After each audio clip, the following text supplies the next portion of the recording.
Afternoon. Good afternoon. You're not working? Hello? Hello? Yep, they're both on.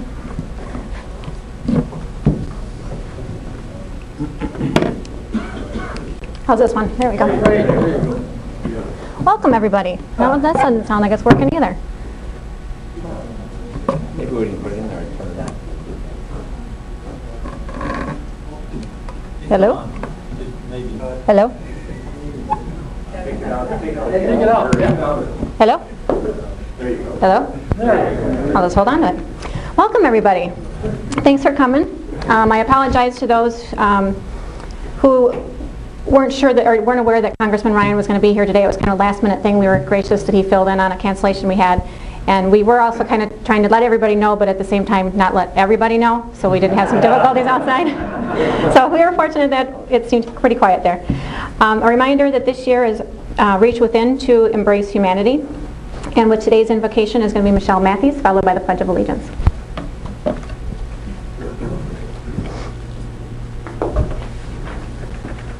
Bow our heads.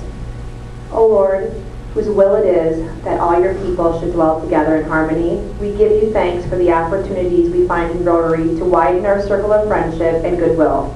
We are grateful for new friends whom we have come to know in this club and for the joys we have found in sharing our friendships with others. Lead us daily to find new avenues of goodwill in our business and professional lives. Give us patience in dealing with those who are sharp and bitter. Give us creativity in finding ways to express ourselves, which will build better relationships. And Lord, give us a sense of humor that we may not take ourselves too seriously. Bless this club in its activities and its outreach to our own community. May our world be a better place because we have been here. Amen. I pledge allegiance to the flag of the United States of America and to the republic for which it stands, one nation under God, indivisible, with liberty and justice for all.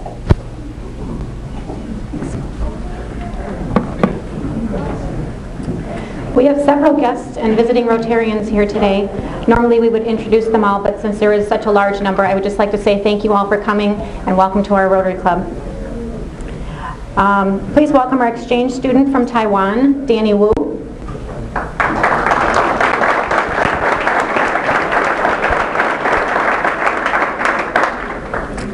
And Mary Wilmer has an announcement. Hi, it's that time of year again where we have our Students of the Month start coming in October. So I've already grabbed enough volunteers to help introduce the students for September, October, and November. But just a reminder to all the Rotarians, if you have children or grandchildren who may qualify either at Craig, Parker, or Milton, get me their names ASAP. And it is up to the school district to determine which students are chosen. I don't get to choose who gets to come, but I need to know if you have children or grandchildren, give me their names, and I'll be there again next week. Second message, we will have a new member orientation the third Monday in September, right here at 10:45. I'll send out a reminder about it. But I know we have a lot of prospective members today, and if you'd like to find out a little bit more about Rotary, we would love to have you come to that session as well, for an hour. Lori McCutcheon has an announcement. Good morning. Two things. One, I'll be leaving for Uganda on October 4th, and I'm asking if anybody has a laptop laying around that you don't use anymore, or that you want to buy yourself a new one and take a tax deduction for the one that you want to give away. I need two to take to Uganda. One for the hospital and one for one of our groups, women's group. So if you have a laptop and you could get it to me before October 1st, I would really, really appreciate that. Also, I'm going to send around a box today. You can just throw in $1 or $2 or whatever you've got. We have 3 orphanages right now who are continually writing to us. They're down to 1 meal a day for their kids. And so we would like to take the cash to Uganda with us and buy food on the ground because we can't afford to send the kids against hunger food right now. So to tide them over until our shipment goes, we want to be able to do that. So if you could just donate $1 or $2, that would really, really help out. Thank you. Just a reminder, we have a corn roast committee chair meeting today after this meeting. And September 18th is our quarterly social. There's going to be a picnic, family picnic out at Camp Rotary. September 18th, it's a Sunday, and that's the same weekend as the Youth Exchange, so those kids will be able to stay with us and join us and hopefully get a chance to meet all of you. We've got the raffle now with Dave Warren. We got $42 in the raffle pot today, and the Joker pot has $943 in it. So let's see, who can I find here that I'd like to drop? You're the only guy I think I didn't sell a ticket to today.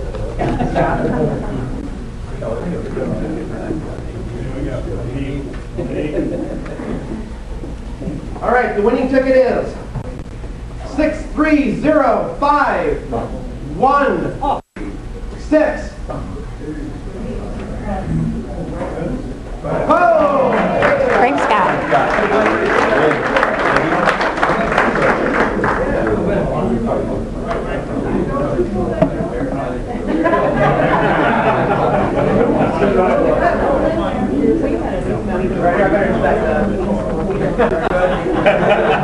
There you go, $42.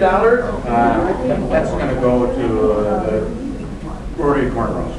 Hey. All right, very good.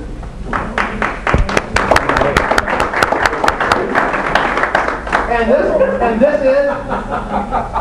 Oh,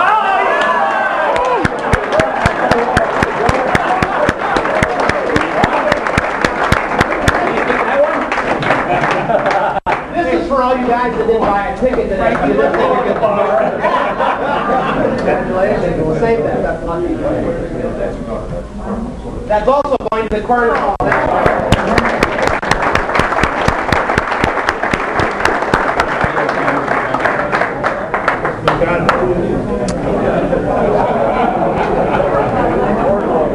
Now I would like to introduce Mary Growney Celine.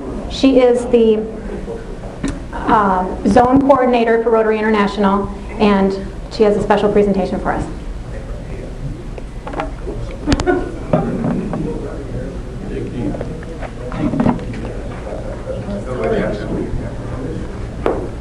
Good afternoon. Is everything okay? Okay. Scott? Scott, there's nothing up here. Watch where you put your hand. Your left hand. Don't put it over that spot. Am I still okay? It's really fun to be here. I haven't been here in a long time, and it is such an honor and a privilege. First of all, Congressman Ryan, I have to tell you that you need to get a new photo taken because you are much more handsome in person.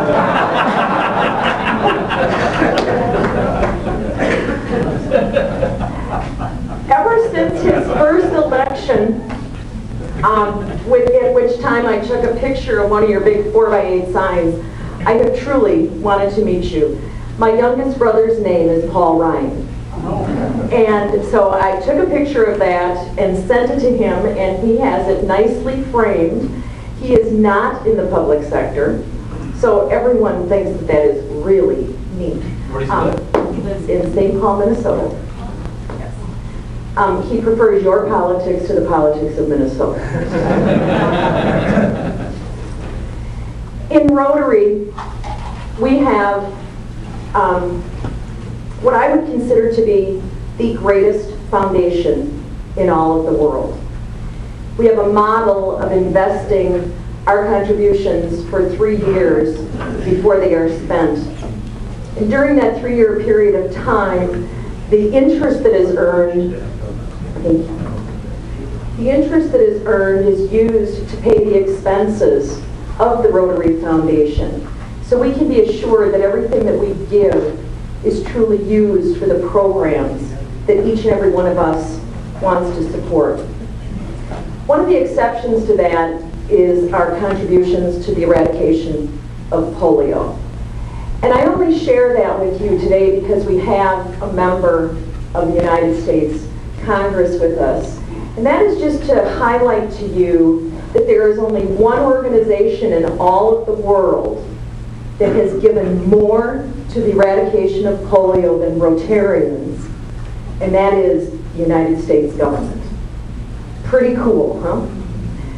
Before we are done, Rotarians will likely have given more than $1.1 billion, that's B, to eradicate polio. And again, the United States government is the only entity that has given more than that. As individual Rotarians, we have an opportunity to financially support our Rotary Foundation. Shortly after the death of Paul Harris, our founder, Rotarians were looking for a way to honor him. And so the trustees of the foundation said, if you give $1,000 to our Rotary Foundation, you will be recognized as a Paul Harris Fellow. I think there are an awful lot of people in this room that bear such a designation beyond Rotarian. Our gifts to the Rotary Foundation are used to support clean water projects. They are used to support literacy projects, health and welfare, and probably above and beyond all, peace and conflict resolution.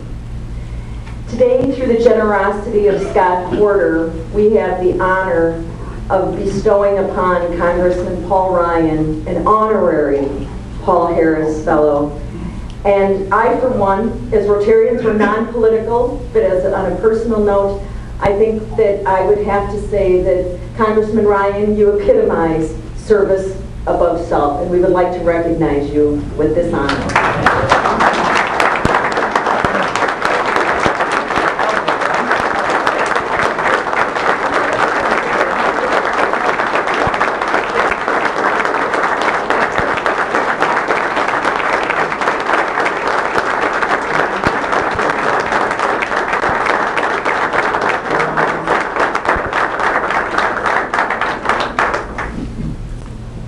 Will be just a minute. They're really well made.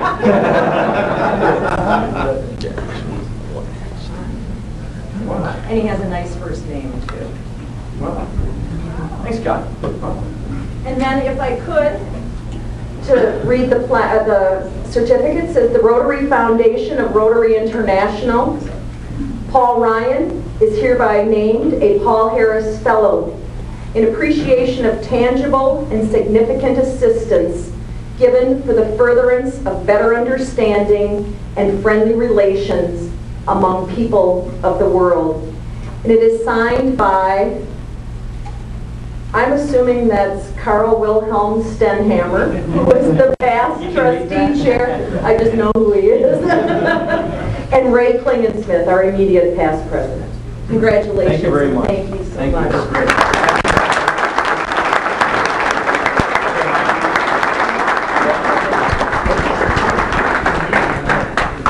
You want me to do that? Okay. You're going to need I'll that trade too. you. I need both? Yeah, this All is right. working to the camera Here you here. go. Here, put it on my bill. Is that a thing? Yep. Then repel it. Yeah, okay. You bet. It's easier this way. Hi, everybody. Wow. I feel like I'm about to have surgery here. Look at this. Scott, thanks a lot. Yeah, most of you know Scott and my dad went to high school together. It was Janesville High School then, right? I don't want to date you too much, but there was no Craig or Parker at the time. That's where I went to junior high, which it was Janesville High School. Then it became Marshall Junior High, correct? So I see my surrogate dad, Jim Thorpe's here as well. Jim, do you actually come to Rotary all the time? You don't, do you? I didn't think you did. It's just like church. I see your wife there all the time. But I don't see you there. Sorry. No, I take that back. I saw you at a wedding at church, not too long ago. Sorry. Look, there's so many friends and family friends here. I apologize for the last time I got called back for debt limit negotiations, kind of at the last minute on a Sunday. I had to get out an early flight on Monday, so I apologize for missing the last time. So I'm glad I was able to make up for it. First of all, I see Dr. Yar here, and I see all the guys at Raleigh and everybody at the volunteer shirts. Janet and I bring our kids down here at least once a month. And it is really impressive. I'm just blown away at what we've been able to accomplish here in our community. I can't tell you how many times I run into people, because as you know I travel a lot, who say, oh, Janesville, that's where that big garden thing is, right? That's where those internationally acclaimed gardens, I mean, it's something. I gas up at the stop and go up here, and probably every couple of months somebody comes in asking for directions. I mean, this is putting us on a map as a town, and it's just such a world-class operation, and you guys ought to be so proud of yourselves for this. So, thank you.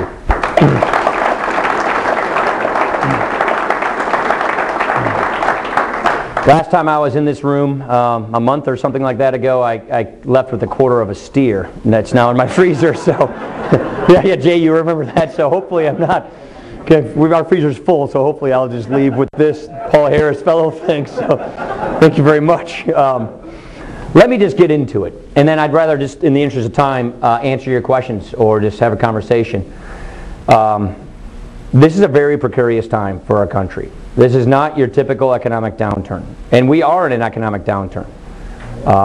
Usually, when you have a recession in the post-war era, something that I spent a lot of my time studying, the deeper the recession, the bigger the bounce coming out of it. The recession we had in the 70s, the one we had in the 80s, deep recessions, followed by really robust recoveries. You know, at this time we'd be growing at 6 or 7%. Well, yesterday they revised the numbers. So in the first quarter of this year we grew at 0.3%. Now we grew in this quarter, this last one, at 1%. You can't even keep up with new people coming into the workforce at that pace. If we want to get back to the pre-recession unemployment levels, we have to be creating net in this country 250,000 jobs a month for 5 years running.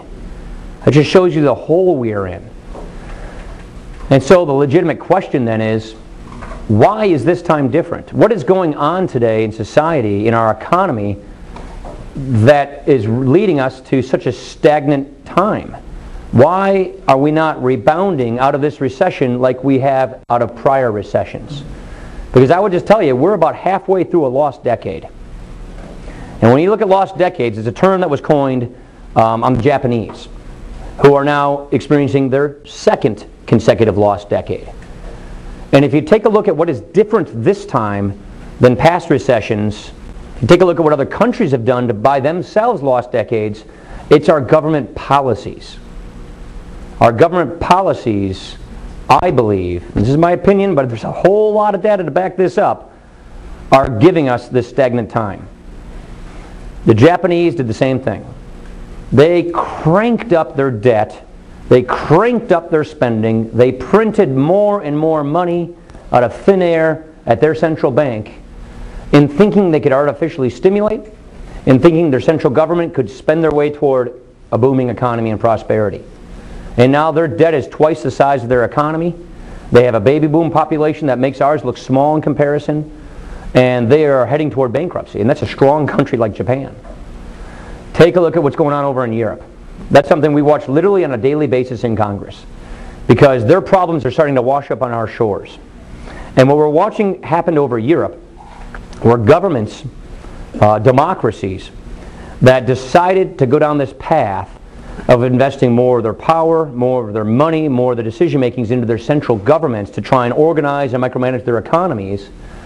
These governments built up what we often call welfare states, where able-bodied people became more or less dependent upon government for the majority of their livelihoods. And what happened was their economies started to stagnate. Their debt got out of control. They had to raise taxes a lot. They over-regulated themselves so that they couldn't compete, so that they made promises. Their politicians made a bunch of promises that there's no way their government could ever keep, and now it's blowing up in their faces. I mean, Greece is a month or two away from going Argentina, we call it, from going on to a default. Their bailout package is unraveling while we speak. And what happened in that particular country is they could borrow money pretty cheap when they became the European Union. They could borrow money a lot cheaper because they could ride off the success of countries like Germany. They borrowed way beyond their means. There's really no way they can pay it all back, because their politicians made a lot of promises to people that they could have an unearned standard of living, And now it's all coming home to roost. So we have these examples out there of what not to do. And here's the darn shame of it all and the irony of it. We're following them. We're going down that same path. We've had decades of politicians from both political parties who've made a lot of promises to voters that we simply don't have the money to keep. And so we need to acknowledge that. The first thing we need to do is be honest with ourselves about where we are as a country, where we are fiscally and where we are economically. And we must realize that we can't just call up some guy at the Federal Reserve and say, print more money. That will end up just debasing our currency. That will end up wiping out our own standard of living. That will make sure our dollar stretches less than it did before. We don't want that. We had stagflation in the early 80s, late 70s. We don't want to return to that. But we also have to have politicians who are not afraid to tell people what's going on and what we need to do to stop this from going down the wrong path. And to put solutions on the table. And that's exactly what I felt like you hired me to do. The way I look at it is, you're my employer, I'm your employee. I actually see some of you who were technically my employers growing up in this town. And what I tried to do over the last 4 years, in particular, when I became the head of the budget committee, is actually write a budget to pay off the debt. You know, fix these problems. And the way I would say it is this. There's a few things that we can still accomplish if we get our minds set to it pretty soon. Number one, we can pay off our debt. It's possible. It's definitely doable. We're not in the Greek stage yet. We're not as bad off as Europe. We can put in place a plan to pay off our national debt and not renege or default. That's really important. The US dollar is the world's reserve currency. That gives us a huge privilege in the world. Let's keep that privilege. Number two, the reason why our debt is so big and gets so bad, just to give you a sense of it all, for the last 40 years our government has been, actually for the last 60 years our government's been about the same size relative to the size of our economy. We have taken 20 cents out of every dollar made and produced in America and spent that 20 cents on the federal government for everything it does. You know, defense, Medicare, Social Security, the Department of Education, you name it. Well, when my three kids, who we just started first day of school today, they're 6, 8, and 9 years old. When they're my age, we will be taking 40 cents out of every single dollar made in America just to pay for the federal government. That's before you get to state, local, and government. I asked the Congressional Budget Office, who kind of works for us, spend part of every single day with them, what will the tax rates on our children have to be to pay for this government when they're in my situation, in my age, raising their families? They said, well, we actually can calculate that. That's going to take us a little time, but here, we'll get back to you. And they got back to me. They said the lowest tax bracket, which the lower income taxpayer pays, which is now 10%, must go to 25%. The middle income tax bracket for middle income taxpayers needs to go to 66%. And then the top tax rate, the one that all those subchapter S corporations and those partnerships and those law firms pay, that goes to 88%. And then in the next sentence they said, this could have some negative effects on the economy at that time. So the point is, it is completely unsustainable. In 2009, the bean counters at the General Accountability Office told us our unfunded liabilities, the government's promises it's making to current people today in America, my mom Betty's generation, my kids' generation, was $62.9 trillion. Then in 2010, they said it was $76.4 trillion. Now it's $99.6 trillion in 2011. We're going about $10 trillion deeper in the hole every year. And what that means is the kinds of promises we're making to Americans today that we're short of paying for is about $100 trillion. How on earth can you get your mind around that? Our economy isn't even $14 trillion today. It means we'd have to come up with $100 trillion today, set it aside, invest it in a bank at treasury rates in order to be able to keep the promises government is now making to people today. And every year we kick the can down the road, we don't do something to fix it, it's about 10 trillion plus deeper in the hole. So time is of the essence. That's the point I'm trying to make. It's getting out of our control. And what happens with the budget is, once interest rates start creeping up, And we all know that they are artificially low right now. There is no way interest rates can stay where they are for a lot longer. Once those interest rates start creeping up, it gets away from us. And we literally don't have control over our own fiscal future. By the end of the decade, we're spending about $1 trillion on interest annually just to service our debt. So it gets away from us. And that's why people like me are saying, let's do it now. Let's fix this while we can. And the third point I want to make is, if you do it now, you can do it smart. You can do it intelligently. Tom Caulfield, I'm going to pick on Tom because he's my neighbor and he walks by my house all the time. He's on Medicare. There's no reason why we need to yank the rug out from under Tom Caulfield after he's retired. And that's what we can do if we go soon. You know what they're doing in Greece? You know what they're doing in these other countries? They're pulling the rug out from under seniors right now after they've retired. Because they have no choice. They call it austerity. Raise taxes on the young generation, which slows down the economy, makes it harder for them to get jobs, and then cut benefits to retirees who've been overpromised benefits and pull the rug out from under them after they've retired. We want to avoid that fate from happening to us. So what we're saying is, let's do this smart and let's do it now. And if we do it now, we can grandfather those people who have already retired. And we have to put reforms in place so that the younger generations have new systems. Medicare, Medicaid, and Social Security, those three programs alone, along with interest, consume 100% of the federal budget by the year 2025. No money for anything else the federal government does except for those three programs and the interest to finance them. That's not sustainable. When you have a 100% increase in the retirement population, but only a 17% increase in the tax-paying population that pays for those programs, that's basically the problem. That, combined with the fact that healthcare costs go up at about 4 times the rate of ordinary inflation, we've got a problem on our hands. And the sooner we can acknowledge it, the better off we're going to be. The more we can grandfather those people who have already organized their lives around these programs, transition these programs into the future so that we can put in place a plan to pay off the debt, prevent this massive tax burden from exploding on us, prevent the interest borrowing from going up and getting out of our control. We have, according to the bond people and the economists, about 2 to 5 years to get this right. Let's hope it's closer to 5 and not to 2, but because of world events, it's getting closer to the shorter end of that window. And so the point I'm simply making is, we got to go fix this fast. And those of us who are trying to put ideas out there on the table to fix it fast, you're going to see the bongo drums, you're going to see the kazoos, you're going to see the protests. You saw them in Janesville last week, you'll see them in Janesville this week. It's the new tactic that's being deployed around the country in the targeted states like Ohio, Wisconsin, and others. And I just want to ask you for your indulgence. Because what we have to do in the next year or two in this country is make a choice. And it is a choice that, in my opinion, shouldn't be settled by 12 people in Congress on some super committee. It is a choice that ought to be kicked upstairs to you, to the citizens of this country. And that choice is basically this.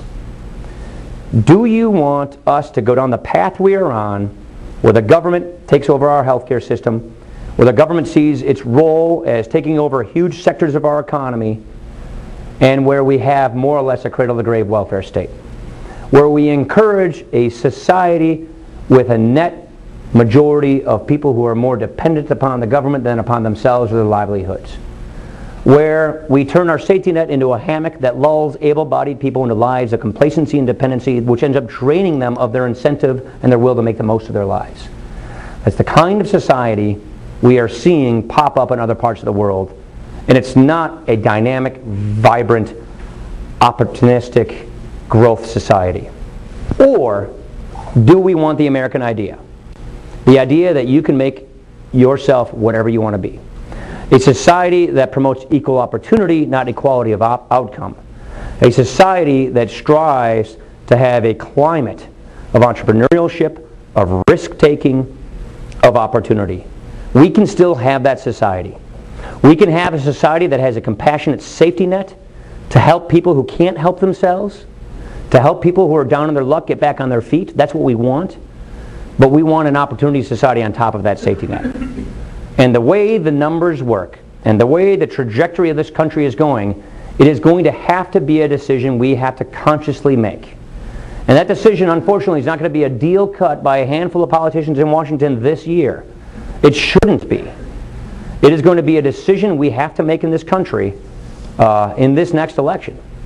And a lot of people tell me, gosh, don't wait till the next election, fix it now. I wish we could. I've been putting out plans for years to do that.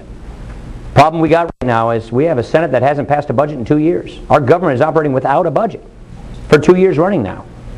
You can't fix these problems if you actually don't budget taxpayer dollars. So we've got to make that affirmative decision. And I'm very optimistic. I got to tell you, I can't walk 2 aisles down at Logley, to get some asparagus or some Cheerios or whatever, without somebody telling me, we're praying for you, the country, we know this is a unique time, just keep getting in there and fighting for it. That really, really fuels us. It's just, it's neat.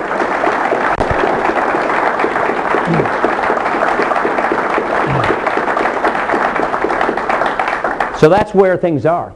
And I got to tell you, I think we're going to get it. I think we're going to fix this thing. We're going to with this problem. We know what to do. We know how to do it. We know when we need to do it. And if we do this right, we will have a vibrant safety net you can rely upon with an opportunity society on top.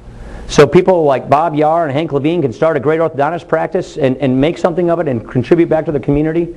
So people can grow businesses, start jobs, and really put back into the community. That's what you do here at Rotary. That's what America does. And that's the kind of society we want to give to our kids. A better life for them. That's the legacy. That's what's at stake. And I think we're gonna get this thing. My favorite British citizen was Winston Churchill. He said 2 things that really strike a chord with me. Number 1, he said, democracy is the worst possible form of government except for all other forms of government. It's sloppy, it's noisy, and yet it works at the end of the day very well. The other thing he said was the Americans can be counted upon to do the right thing only after they've exhausted all other possibilities. I think we're getting close to that one too. So with that, I want to thank you for having me. It's really nice to be back. My first lunch here was February of '87 as the Rotary Student of the Month with Catherine Osborne. So thanks for having me. I'd be happy to answer your questions. Appreciate it.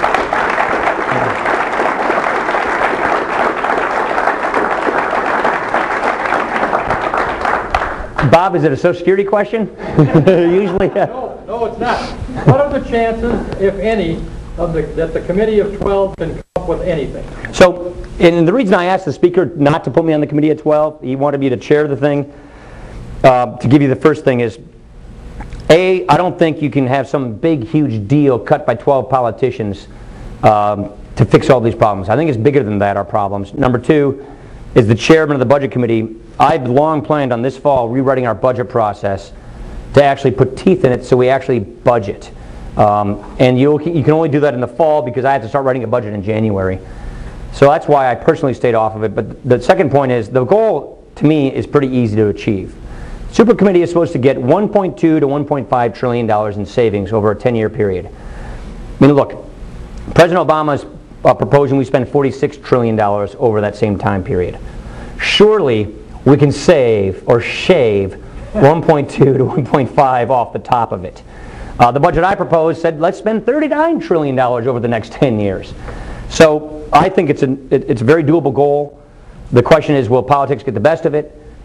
In the debt limit negotiations, we got close, very close with Vice President Biden on assembling a package that gets about that size. So I think it's not, I call it a single or a double. We got a single in the beginning of the debt limit thing where we cut $1 trillion in what we call discretionary spending out of government agency budgets, and we locked their spending in place, which is caps. We've never had caps. We haven't had caps since the late 90s. That was a single. Let's go get another single and go cut a $1.2 to $1.5 trillion. My hope is that's what this committee will achieve. Eminently doable, provided you have political partnership on the other side of the aisle to do it. That's what my hope of the thing comes up with. But a grand bargain, there are just 2 very different worldviews revolving around taxes and health care that we just don't agree with. We just don't think we should have this system where we have about 2 or 3 insurers left in the country and you have effectively a government-run healthcare system. And we don't believe we should keep going to that small business person, that subchapter S corporation person, the job creator, and crank their taxes up. Under the current law the President passed, the top tax rate on sub-S corporations, partnerships, goes to 44.8% effectively in 2013. We're going to be, you look around our industrial parks, most of those businesses are not what we call C corporations, they're S corps. They're going to pay 45% tax rate when they're competing against Canadians at 16%, Germans at 20%. Even the British are cutting their tax rates 21% on businesses. We will lose if we keep taxing our businesses more than our foreign competitors tax theirs.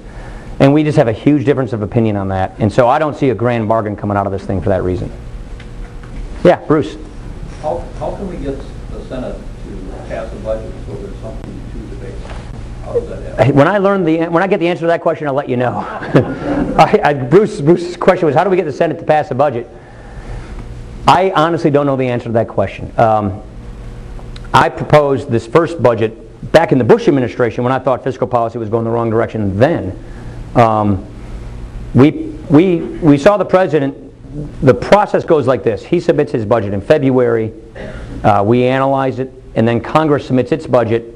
And the law, the Congressional Budget Act, requires us to pass a budget by April 15th. The President submitted his budget, which was just sort of a status quo budget. It didn't propose to do anything really to change anything. Didn't do any real debt reduction. It added $13 trillion in new debt on top of the budget. So he kind of punted, and everybody more or less agreed that that was a punt. So we thought, okay, they're waiting for us to go first. They just don't want to lead. We have the House, we're going to lead. And we're going to write a budget. And our budget, the path to prosperity, it's written in a user-friendly way. You can go to my website. You can go to budget.house.org to download it. It pays off the national debt. It puts in place a new tax system by getting rid of all these loopholes, lowering tax rates so everybody pays the same rate based on whatever they make to get job creation.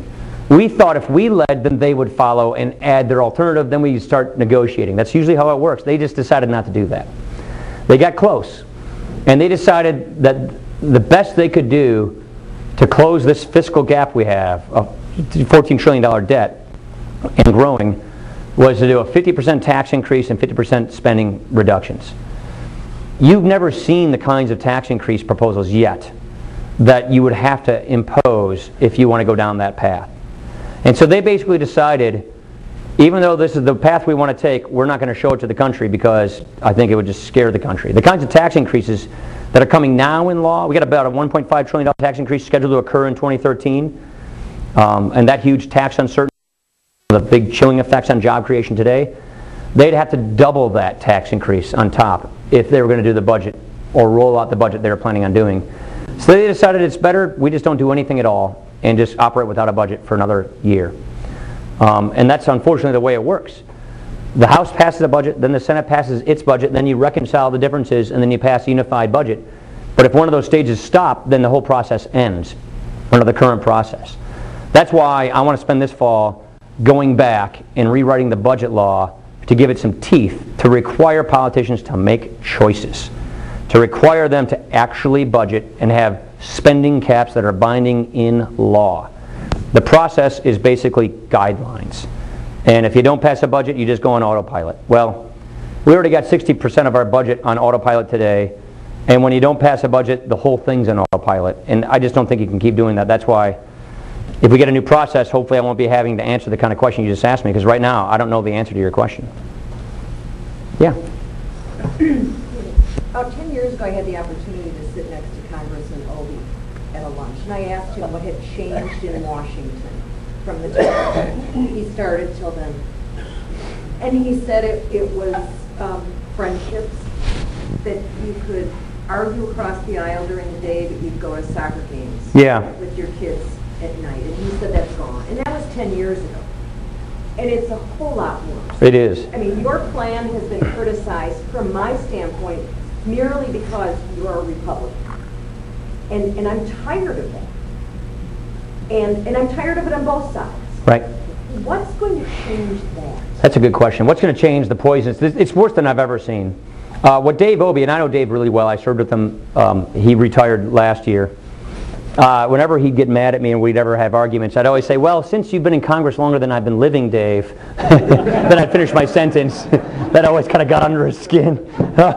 He was elected in 1968. What happened in the old days was members of Congress moved their families out to Washington and lived there. You got to remember, there weren't as many flights that day. The air travel was much more inconvenient. And so they all lived in the same neighborhoods. You know, their wives were on the PTA together, or, you know, they were at their kids were on the same soccer team, so they did. But I live just up the, you know, I live about, this is on my jogging path. You know, I live a half a mile from here. My kids go to school, you know, what, 4 blocks that way. You know, I think there's ups and downs. I think it's enormously advantageous to live within the community you represent. I think that's a big, big deal. And that's why we live here in Janesville. It's one of the reasons why I want to stay doing what I'm doing and not run for something else.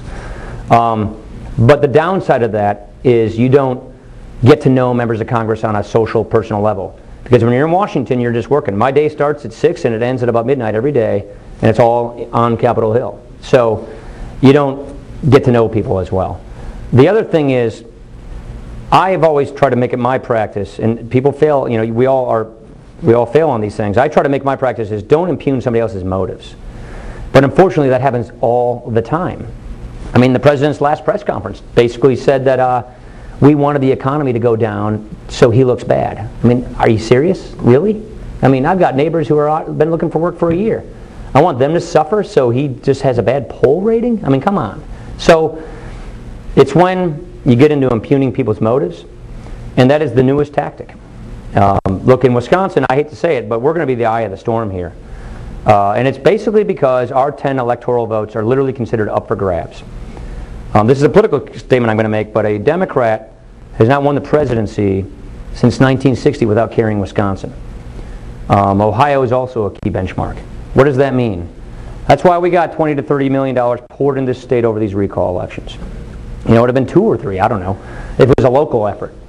That's why you're going to see protests. You have all these organizers that are full-time paid people who are here in the state, who are going to be here for the rest of the next 14 months.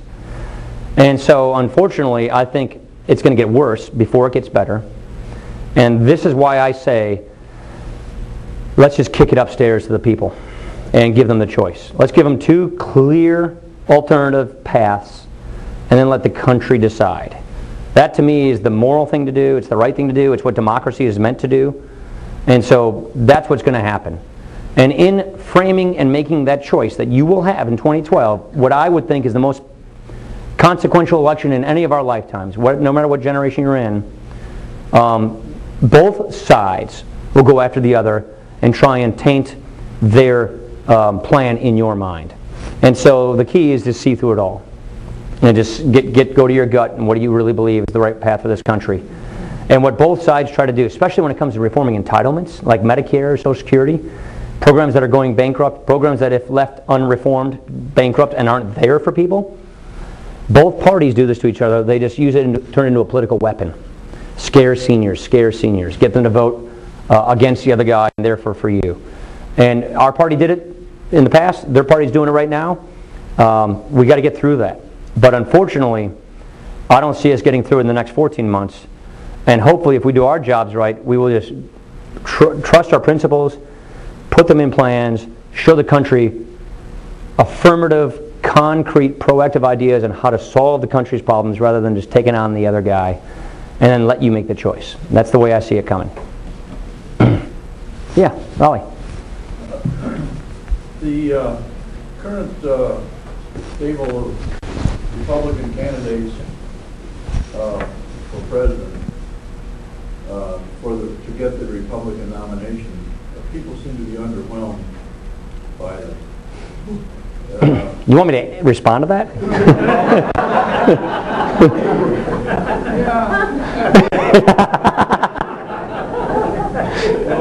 I respect your feeling about it. I certainly do, and I understand why you want to keep doing what you are. But gosh, it just seems to me that we could find somebody that's got more appeal than what we've been looking at. Yeah, I don't know how to handle that one, Raleigh. You know, I guess that's why I got a lot of pressure this month to jump in this race. You know, it just wasn't in my gut. I like living here. You know, this is home. You know, our kids are at a fairly formative stage in their lives. And any other job in politics, you can have good balance in your life. I'm not so sure you can in that job. Well, you conduct the question if you want. I will. I'll just say, I don't mean to put you on the spot. no, but what I've seen just up front and personally is a yearning for somebody else. I mean, I think I'm just a repository, I have been lately, of people searching elsewhere. Look, that's what primaries are for. Hopefully somebody will get their voice, get their steam, and start taking off in this primary. You know, maybe you have another month for somebody to get in the race. I don't know. We'll see. But I personally think the field is probably settled. There are a couple of other people that might get in the race. I doubt they will get in.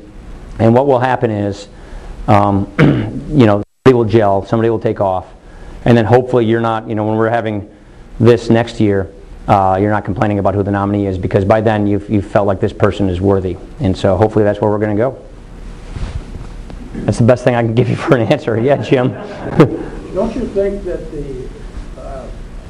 this bipartisan fall that people have is the result of so much socialism has taken place, and there are so many of us that are opposed to it, that we've got to become more vociferous, I guess, in order to put a stop to it. And I think that resulted in the Tea Party's growth.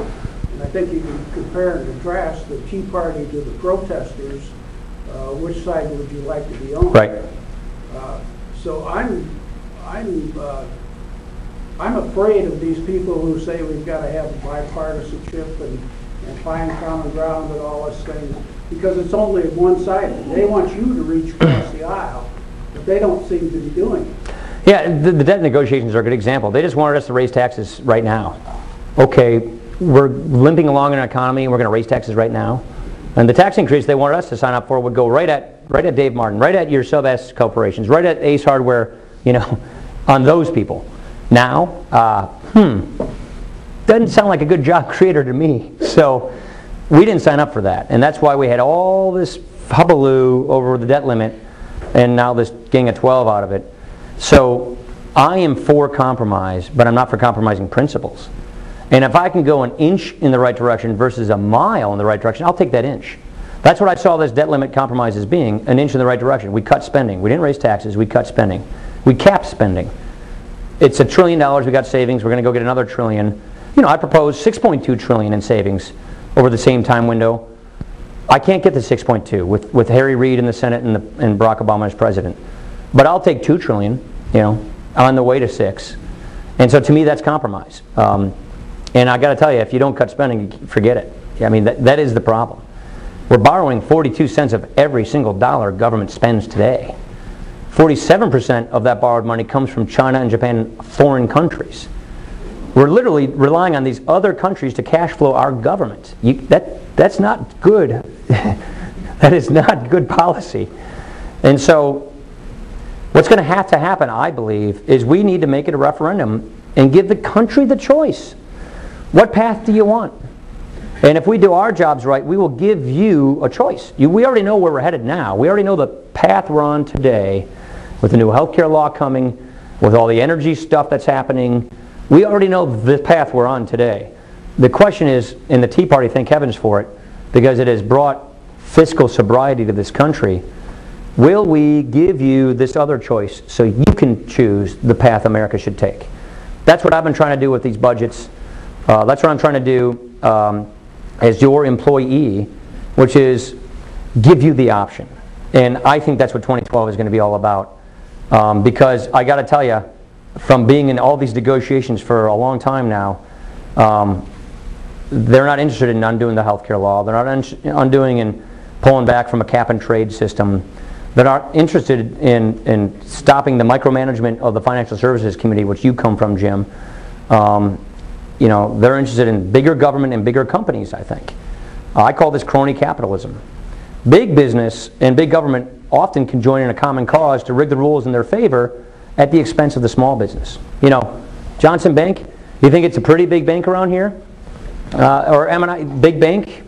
Not in the eyes of Washington. These are small banks. We're going to have 5 or 6 really big banks at the end of the day if this new law they passed last year keeps going on. So the point I'm trying to make, Jim, is I see zero evidence of a willingness to truly compromise and more of a just wear us down to agree to their terms and agree to their philosophy. And I can't in good conscience do that, because I didn't ask you to vote for me to do that. I asked for you to vote for me to do this alternative, what I call the American idea, an entrepreneurial society, a society where we promote equal opportunity, not equal outcomes. And so if I do my job right and my other colleagues do our jobs right and our eventual nominee does his or her job right, then you'll get to make the choice. Because the decisions we make in the next 2 or 3 years really will define America for the 21st century. It's just math. I wish I could join Boyd. Oh yeah, that's right, you live in Boyd, don't you? Yeah. Sorry. Yeah. What's the feasibility of 3 things? 1, closing all of these loopholes in the tax law. 2, getting half of the population to pay taxes. And number 3, stopping the obscene expenditures on campaigning. 1, easy to do. We passed it in our budget. 2, quite a bit harder given the current political landscape. And 3, we are living under the McCain-Feingold clean campaign system. Don't you think it worked? I know. I mean, we're under the new clean law. I see those dollars going for political, and it is obscene. It's not just obsessive, it's obscene. Here's the deal. On 1, like I put in our budget, and we're going to try and move a bill in September when I go back Wednesday, a week from Wednesday. We proposed early on, get rid of all the loopholes, lower to everybody's tax rates. Look, when we're taxing our big and small businesses at 10 percentage points, about a third higher than most countries tax their businesses, we're losing. And this is a global economy, whether you like it or not. 97% of the world's population, they're in other countries, not this one. So we just got to wise up to that. So, you know, we've passed it before. This year, we're going to try and pass it again. 2, 47% of Americans don't pay income taxes. According to the Tax Foundation, 60% of Americans get net benefits from the government in dollar value, from the federal government, than they pay back in taxes. So we're reaching sort of that proverbial tipping point of more takers than makers. And that number is moving very fast, especially when the healthcare law kicks in. And so I would say time is of the essence before you have a society like you have in some European societies, especially southern European countries, where you have net takers versus makers, and then your government kind of implodes. Because eventually you run out of other people's money to spend. Campaign finance. The McCain-Feingold law basically neutered the political parties. For candidates, it's basically the same. I always put my contributions on the internet even before I had to do that. I just thought disclosure was the key. We do that. But as candidates, we don't control our own elections. It's all these outside groups. So what the McCain-Feingold law said is the parties can't do these things. At least the political parties are under control of elected representatives. They have the Republican Party, the Democratic Party. They're pretty much neutered. And what that law did is it gave rise to all these groups out there that can take any check from any billionaire, any union, and do whatever they want. You got to remember, the First Amendment does apply. I mean, you have the right to free speech. And that's never going to be abridged, I hope not. But what the law does is it basically neuters the candidates and the parties and gives rise to these groups out there. You just got a taste of it, in the recall elections. Most of that money came from out of state. It didn't come from Wisconsinites. And it was basically, scorched earth stuff. And I think you ought to just put the parties and the candidates more in control so you can hold them responsible. Because right now, you don't even know who to hold. I don't even know what this one Wisconsin Now or what this group's called. They're getting money from Soros and all these other people, and Republicans do it too. You don't even know where it's coming from. So you don't even know who's doing what. I think the pre-McCain-Feingold was actually better than the post-McCain-Feingold system, except for soft money. Yeah, Millie. Paul, do you think media clearly understood you last week when you said what part of no not understand? There was an attempt in some of the conservative media to, I guess, just kind of get me into this race. And I kept saying, I haven't changed my mind. I said no a year ago, a few months ago, and a week ago. I don't know. a week doesn't go by where I don't read something in a newspaper where I say, I know that to be inaccurate. It happens every week. You know, you kind of get used to it in this job. So I don't know. I think just the drama around the presidential election, it's such an open-ended field right now. I just got, you know, I've been trying to throw me into that drama. It's well-intended. It's humbling, but still, I just see that as a sort of part of the silly season of presidential elections. Yeah. Oh, yeah, one more. One more? Yep, one more. You know, the picture you paint, the road that we're on is, probably a lot in this room would say, you let out. It's very factual. There's a lot of people, unfortunately, in this country that don't see that road that way at all. And you're very optimistic. I am. Which is great. How? Okay, let me quantify it for you, because believe me, I think about this a lot. I just gave you some ugly statistics. 47% don't pay income taxes, 60% get more from government than they contribute. So right there you'd think, oh, we're over with. No. Look at the Pew data. There's a lot of survey data out there, and as you know, I'm kind of a data-driven person. And just gut, living in southern Wisconsin, which is really politically, you know, bipolar. You know, this area goes both ways politically. You know, Russ and I shared, you know, a lot of votes in this town and in southern Wisconsin together. And so it's an area that can go one way or the other. I can just tell from just talking to people here that there's a big silent majority. But the data is something. What the Pew Research data shows you, and they've been doing this since like the 50s, is we're still a 70-30 country. And what I mean when I say that is 70% of Americans still want the American idea. They still want to pull themselves up by the bootstraps, to make and earn a good life for themselves and leave their kids better off. 30%, according to the Pew data, want to be taken care of, want to have a welfare state, want to be dependent. Okay, so how does that jive with the 60% number I just gave you, where it's 60-40, 60 net dependent over 40? What that tells me is half the people who are right now currently net dependent upon government don't want to or see themselves in that position for the rest of their lives. You know, look, it's a tough economy. They lost their job at Lear or at GM. They're going at Black Hawk Tech. They're in the middle of getting a new trade. A friend of mine got his HVAC degree. He's happier than he was at the plant. You know, my buddy John Ramsdale is going to Whitewater to learn to become a science teacher. You know, you've got people who are technically considered in that net dependent category who see it as a temporary condition in their life, who really do see a horizon where they earn their own success and leave their kids better off. So half the people who are in that dependency category are people who see it as a temporary condition in their lives and don't want it to be permanent. That is why I'm optimistic. That is why in what is considered a center-right country, this is not opinion of mine, this is a statistical fact, what is currently a center-right country, if you give that center-right country a very clear choice, then it will make that choice. But if you turn on all this government, if you raise all these taxes, if you encourage all this net dependency to become more of a permanent condition, then my fear is 2, 3, 4, 5, 6 years down the road, we'll become that left-of-center country. We'll become that Southern European country where we will not be able to win that kind of a referendum and turn things around. That's why I think we need to make a decision now, because the sooner we do it, the better off we're going to be. Thanks, everybody. Appreciate it.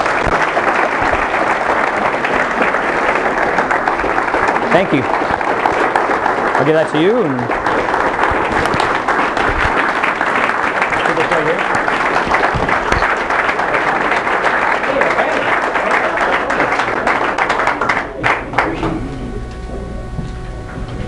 We are adjourned.